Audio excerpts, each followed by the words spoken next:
21 જૂન યોગ દિવસ આજે કોલેજ કેમ્પસની અંદર કુકરવાડા ગામની અંદર કોલેજ કેમ્પસમાં જ્યાં બાળકો સાથે યોગ દિવસ ઉજવી આનંદ આવી ગયો.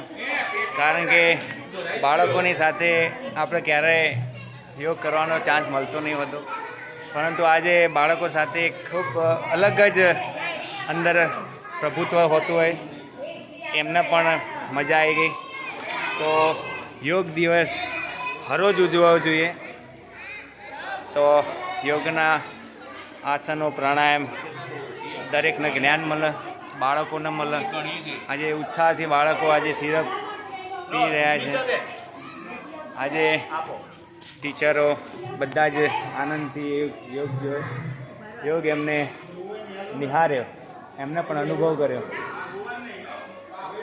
એટલી સુંદરતા બાળકોની અંદર. આજે યોગ દ્વારા આપણે બાળકોને જ્યાં પણ લઈ જવું હોય, જે દિશામાં લઈ જવું હોય અને જે દિશામાં વળાંક આપવો હોય બાળકોને આપી શકીએ છીએ.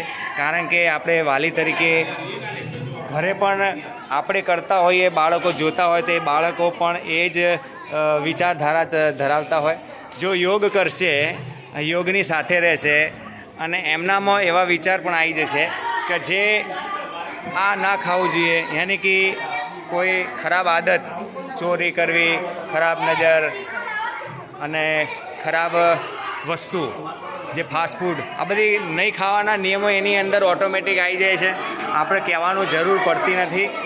કારણ કે આ યોગ એક બ્રહ્મા સાથે જોડાઈ જાય છે, આત્મા સાથે જોડાઈ જાય છે. આત્માને શું ગમતું હોય એ જ યોગમાં શીખવા મળતું હોય, અને યોગ કરશે તો એ હેલ્ધી રહેશે. અને યોગમાં એમના બાળકોને બિલકુલ ખરાબ વસ્તુની આદત નહીં પડે. એટલે દરેક પોતાના ઘરે કરતા હશે તો આજે બાળકો પણ કરશે. તો આજના યોગ દિવસમાં ખૂબ આનંદ. જય ભારત, વંદે માતરમ, જય હિન્દ, જય ભારત. ઓમ.